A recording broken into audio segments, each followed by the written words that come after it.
خیمے میں منتقل ہو رہی ہے، سر سے چادریں چھین لی گئی ہیں۔ جب خیمے میں آگ لگی، بی بی ایک خیمے سے دوسرے خیمے میں، دوسرے سے تیسرے خیمے میں، تیسرے سے چوتھے خیمے میں، بس خدا آپ کو کبھی ایسا وقت نہ دکھائے اور ایسا وقت کسی امام نے نہیں دیکھا جو میرے سید سجاد نے دیکھا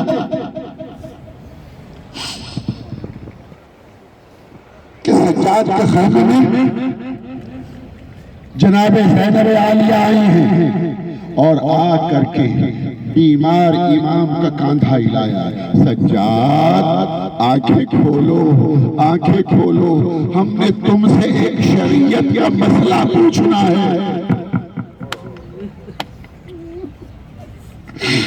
ہم نے تم سے ایک شریعت کا مسئلہ پوچھنا ہے۔ یہ کون کہہ رہی ہے؟ عالمہ غیر معلمہ کہہ رہی ہے، جو شریعت کو جانتی ہے، جو علی کی بیٹی ہے، جو فاطمہ الزہرا کی بیٹی ہے، مگر تمہیں سمجھانا چاہتی ہے کہ جب شریعت میں کچھ پوچھنا ہو تو امام وقت سے پوچھتے ہیں۔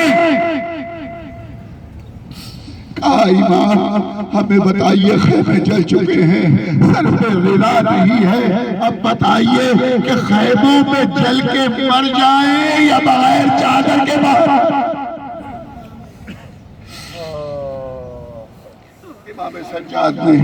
امام سجاد نے کہا کہ بغیر چادر کے باہر چلے جائیے۔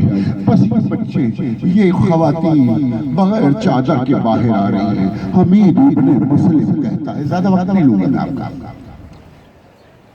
دعا کیجئے اپنی حاجات کی برابری کے لیے، اور اس بات کے لیے بھی اس لمحے دعا کیجئے کہ سیدہ ہمیں دو آنسو عطا ہوں جو ہم تیرے لال پر بہا سکیں۔ اگر اس لمحے ہم آنسو نہ بہا سکیں تو نہ جانے کس وقت آنسو بہائیں گے۔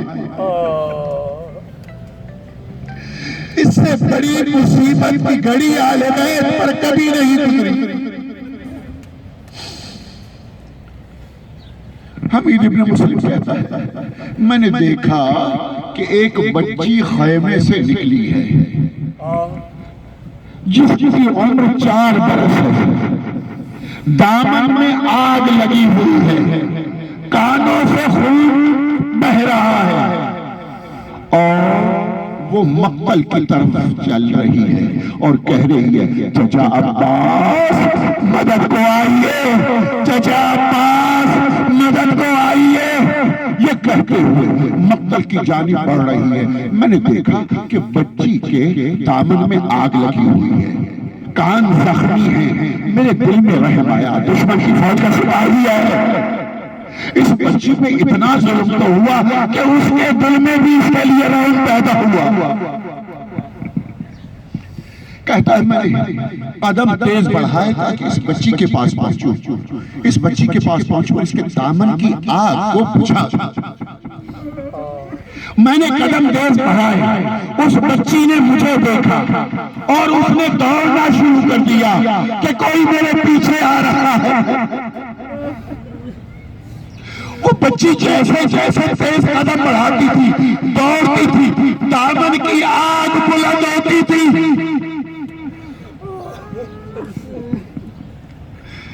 ایک بار بچی دوڑتے دوڑتے اس کے پاؤں ملچے اور زمین پر گری۔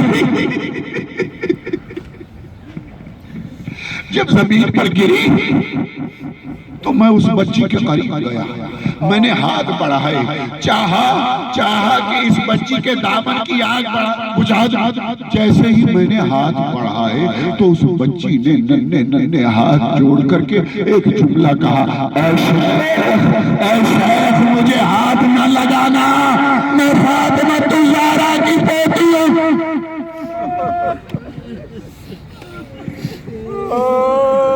میں فاطمہ الزہرا کی پوتی ہوں، مجھے ہاتھ نہ لگانا۔ وہ بچی مجھے، میں نے اس کے دامن کی آگ بجھائی، وہ بچی مجھے اس طرح دیکھ رہی تھی، وہ بچی مجھے اس طرح دیکھ رہی تھی کہ جیسے کبھی بھی اس پر کسی نے رحم نہ کیا۔ جب اس نے میری محبت دیکھی، میں نے دامن کی آگ بجھائی تو وہ بچی مجھے کہتی ہے اے شیخ اے شیخ اے شیخ مجھے نجف کا پتہ بتا دے، اے شیخ مجھے نجف کا پتہ بتا دے، نجف کس طرف ہے؟ کہا کہ بی بی نجف کا پتہ کیوں پوچھتی ہے؟ کہا وہاں میرے دادا کی قبر ہے، میں اپنے دادا سے جا کے پوچھوں گی دادا آپ نے ساری زندگی یتیموں پر رحم کیا مگر تیرے گھر کے یتیموں کو تماچے مارے گئے۔ بس حضرت آران حسین آپ کی زحمت تمام کیے دیتا ہوں۔ ایک وقت وہ آیا، ایک وقت مجھ میں اتنی ہمت اور قوت نہیں ہے اس لمحے کہ میں آل بیت کے وہ تمام مسائل بیان کر سکوں جو اوپر ہوئے۔ ایک بار جناب فضہ جناب زینب عالیہ کے پاس آئی اور آ کے کہتی ہیں بی بی مصیبت آنے والی ہے، بہت بڑی مصیبت آنے والی ہے۔ جناب زینب کہتی ہیں اماں فضہ اب اور کون سی مصیبت آئے گی، اب اور کون سی مصیبت آئے گی، میرا بھرا گھر اجڑ گیا ہے، میرا بھرا گھر اجڑ گیا ہے، میرے بھائی مارے گئے،